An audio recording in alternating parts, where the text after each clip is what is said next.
এই পাহাড়টাকের উপরে যদি কোরআন শরীফ আমি নাজিল করতাম, আপনি দেখতেন এই কোরআনের ওজনে আমি আল্লাহর ভয়ে ওই পাহাড়টা গলে গলে মিসমার হয়ে যাইত। এই কোরআন শরীফ 23 বছরের জীবনে 22,000 বার জিব্রাইলের আগমনে আমার আল্লাহ রাব্বুল আলামিন এই কোরআন শরীফ তার নবীর কালবের মধ্যে আমার আল্লাহ নাজিল করেছেন। তাহলে একটু চিন্তা করে দেখেন তো আল্লাহর হাবিবের কাল মোবারকের শক্তি কত এবং ওজন কত। একবার জোরে বলা যাবে কি সুবহানাল্লাহ।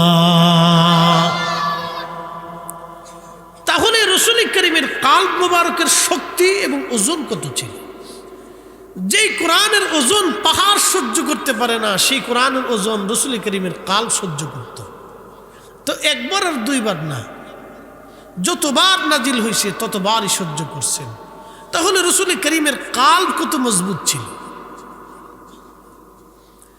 প্রিয় উপস্থিতি, আল্লাহ রাসূল এই কাল সম্পর্কে একটা হাদিসে কারিমায় বলেন, ও আমার উম্মত, তোমাদের শরীরের মধ্যে একটা গোশতের টুকরা আছে, এটা যদি সুস্থ থাকে তো পুরা বডিটা সুস্থ থাকে, এটা অসুস্থ হলে পুরা বডিটা অসুস্থ হয়ে যায়। আলা ওয়াহিয়াল কালব, সাবধান, এটা তোমার অন্তঃকরণ, তোমার কাল। খুব মনোযোগ দিয়ে, এত কিছু বাদ দিয়ে হাতের কথা বললেন না, চোখের কথা বললেন না, কানের কথা বললেন না, জবানের কথা বললেন না, পায়ের কথা বললেন না, অন্য কোনো অঙ্গ প্রত্যঙ্গের কথা নবী কালবের কথা কেন বললেন? কারণ কালবের মধ্যে রিয়া থাকে, কালবের মধ্যে হিংসা থাকে, কালবের মধ্যে কামনা থাকে, কালবের মধ্যে বাসনা থাকে, কালবের মধ্যে হাসাদ থাকে, কালবের ভিতরে যাবতীয় সব এক নেগেটিভ এবং পজিটিভ কালবের মধ্যে থাকে। এই কাল যদি কোনো বান্দা সালিম করতে পারে, তাহলে কালবের কারণে বান্দার বডি সালিম হয়ে যায়, এই কালবের কারণে বান্দার দেহ সালিম হয়। কাল যদি হিংসামুক্ত থাকে তাহলে বডিও হিংসামুক্ত হয়ে যায়। কাল যদি রিয়া মুক্ত থাকে বডি রিয়া মুক্ত হয়ে যায়। অহংকার মুক্ত থাকলে বডি অহংকার মুক্ত হয়ে যায়। এই কাল যখন আল্লাহকে সেজদা দেয় তখন বডিটা আল্লাহকে সেজদা দেয়। এই কাল যখন রোজা রাখে তখন সমস্ত দেহ রোজা রাখে। এই জন্য কালবের কথা আল্লাহ রাসূল বলছেন, এটা অনেক দামি বিষয়। এটা অনেক দামি। এখানে 2 আঙ্গুল নিচে ভিতরে একটা কাল, হৃৎপিণ্ড, ইংরেজিতে বলে হার্ট, ভিতর দিয়ে রক্ত পাস হইতে থাকে। আল্লাহ রাসূল বলেন আলা ওয়াহিয়াল কাল, সেটা তোমার অন্তঃকরণ। এটা যদি সুস্থ হয় পুরা বডি সুস্থ, এটা অসুস্থ হলে পুরা বডি অসুস্থ। খুব মনোযোগ দিয়ে কথাগুলি শুনে যাবেন। বলবেন হুজুর আরো ব্যাখ্যা করে শোনান। আমি আরো ব্যাখ্যা করে আপনাকে শোনাই। আমি নামাজ পড়তে গেলাম, অজু যদি না থাকে, সুন্দর পাগড়ি আছে, সুন্দর জুব্বা আছে, সুন্দর পোশাক আছে, সুন্দর জায়নামাজ আছে, আমার অজু নাই, আপনারা বলেন নামাজ হবে? আরো বুঝাইতেছি আপনাকে। একজন ব্যক্তি সারাদিন পরিশ্রম করে 500 টাকা রুজি করলো। অনেকে দেখবেন যারা দিন মজুর আছে, সারাদিন পরিশ্রম করে 500 টাকা 700 টাকা রুজি করে। আসে না এরকম? বহু আছে বাংলাদেশে। সারাদিন পরিশ্রম করার পরে, কাজ করার পরে সে 700 টাকা রুজি করে, অথবা 1000 টাকা রুজি করে, অথবা 500 টাকাও রুজি করে। অনেক দিন মজুর আছে, সারাদিন কাজ করে, সকাল 8টা থেকে বিকাল 4টে পর্যন্ত সে মাঠের মধ্যে কাজ করে, মাত্র মাইনে পায় 500 টাকা। এই 500 টাকা রুজি করার পরে কোন রকম বাজার করে বাড়ি নিয়ে গেল, ডাল ভাত অথবা একটু সবজি দিয়ে রাত্রিবেলা মা বাবারে নিয়ে খাইলো। এশার নামাজ পড়ে রাত্রিবেলা ঘুমাইলো, ফজরের নামাজ পড়ে আবার কাজে বের হয়ে গেল। সারাদিন পরিশ্রম করে আবার ফিরে আসলো, এশার নামাজ পড়ে ওই হালাল খাবার দিয়ে খাইয়া রাত্রিবেলা ঘুমাইলো।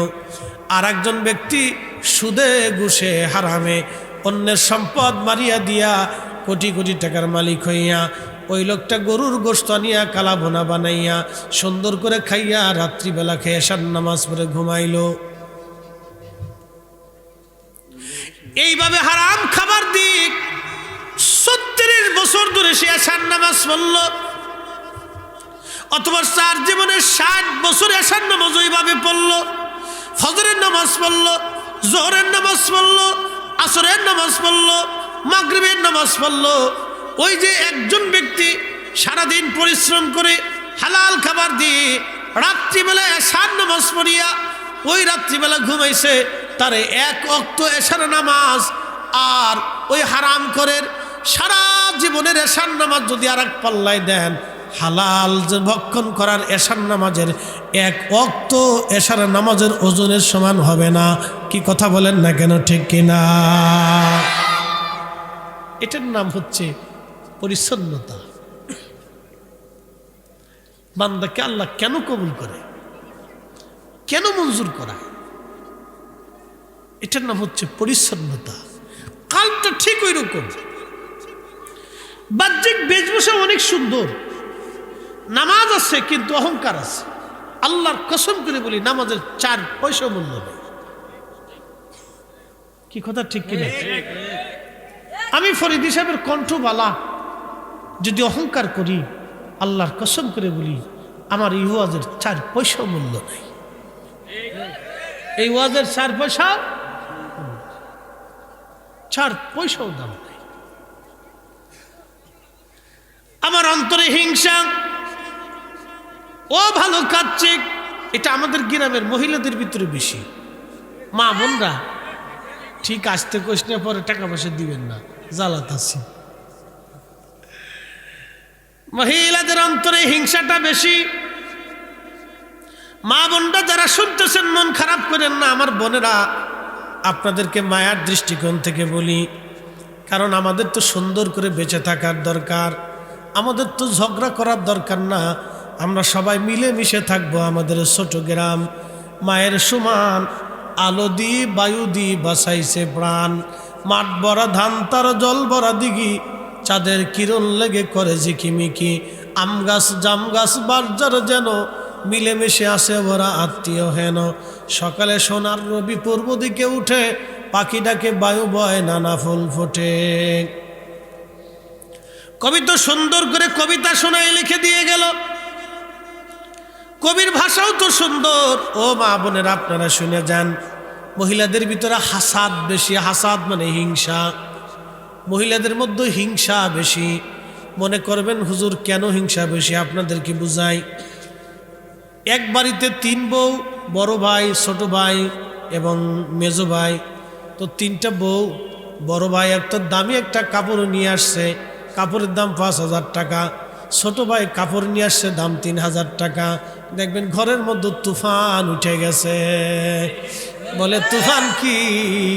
কয় আব্দুল আলিমের মার জন্য আব্দুল আলিমের বাপে 5,000 টাকা দিয়ে কাপড় আনছে, আর তুমি আমার জন্য 3,000 টাকা দিয়ে কাপড় আনছো। তোমার সংসার করব না, চলে গেলাম বাপের বাড়ি। যুদ্ধ লেগে গেছে।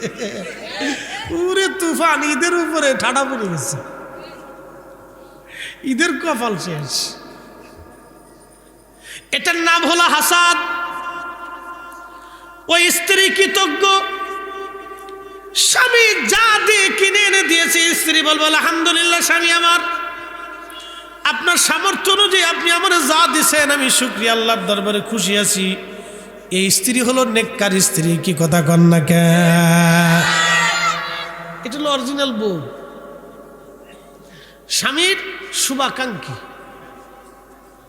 শোনেন, আমাদের তো আমানতের খেয়ানত এত পরিমাণে বাড়ছে, এটা বলে শেষ করার মতো না। এটার নাম হলো হাসাদ, হিংসা। হিংসা কি? ও ভালো কাপড় পরতেছে, আমি কেন খারাপ পরব?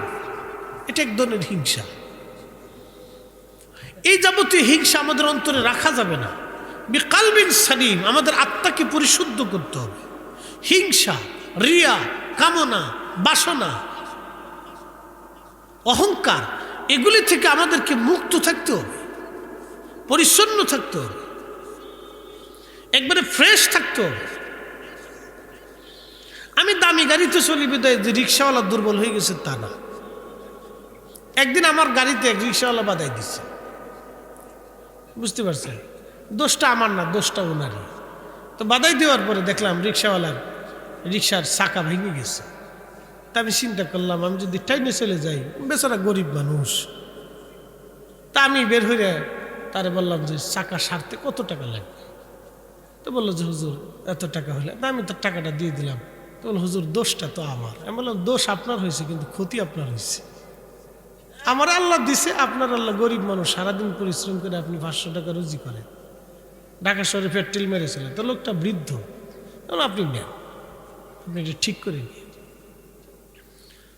এগুলি শোনেন, আমরা অনেক সময় দেখা যায় যে কোটি কোটি টাকার মালিক,